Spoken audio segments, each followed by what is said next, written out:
നമസ്കാരം, എല്ലാവർക്കും ഒരിക്കൽ കൂടി ഹൃദ്യമായ സ്വാഗതം. ഇത് മലയാളി സോക്കർ. വീഡിയോയിലേക്ക് കടക്കുന്നതിന് മുൻപായിട്ട് അവസാനത്തെ 28 ദിവസത്തെ കണക്കുകൾ പ്രകാരം നമ്മുടെ വീഡിയോസ് കണ്ടുപോകുന്ന 74% പേരും ചാനൽ സബ്സ്ക്രൈബ് ചെയ്യാതെയാണ് വീഡിയോ കാണുന്നത്. അതുകൊണ്ട് നിങ്ങൾ മാക്സിമം നമ്മുടെ ചാനൽ ഒന്ന് സബ്സ്ക്രൈബ് ചെയ്യുക. സോ 100K എന്ന വലിയൊരു അച്ചീവ്മെൻറ്റിലേക്ക് കടന്നുകൊണ്ടിരിക്കുകയാണ് നമ്മുടെ ചാനൽ. അപ്പോൾ നിങ്ങൾ നൽകുന്ന ഓരോ സബ്സ്ക്രൈബും വളരെ വിലപ്പെട്ടതാണ്.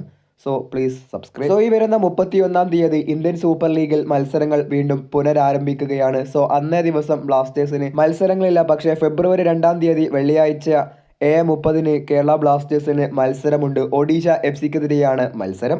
എന്നാൽ ബ്ലാസ്റ്റേഴ്സിനെ സംബന്ധിച്ചിടത്തോളം പോസിറ്റീവായിട്ടുള്ള ഒരു കാര്യം സംഭവിച്ചിട്ടുണ്ട്. മറ്റൊന്നുമല്ല, മുർത്തദ ഫോൾ എന്ന് പറയുന്ന ഒഡീഷ FC താരത്തിന് ഇന്നലെ നടന്ന സൂപ്പർ കപ്പ് ഫൈനൽ മത്സരത്തിൽ റെഡ് കാർഡ് ലഭിച്ചിരുന്നു. അതുകൊണ്ട് തന്നെ താരത്തിന് ഇന്ത്യൻ സൂപ്പർ ലീഗിൽ കേരള ബ്ലാസ്റ്റേഴ്സിനെതിരെയായിട്ടുള്ള മത്സരം നഷ്ടമാകുമെന്നാണ് അറിയാൻ കഴിഞ്ഞിട്ടുള്ളത്. ഏതായാലും മുർത്തദ ഫോളില്ലാത്ത ഒരു ഒഡീഷ FC-ക്കെതിരെയായിരിക്കും കേരള ബ്ലാസ്റ്റേഴ്സ് കളിക്കാനായിട്ട് പോവുക. അത് ബ്ലാസ്റ്റേഴ്സിന് പോസിറ്റീവായി എടുക്കാൻ കഴിയുമോ എന്നുള്ളതൊക്കെ നമുക്ക് കാത്തിരുന്ന് കാണാം. വീഡിയോ അവസാനിപ്പിക്കുകയാണ്. നന്ദി.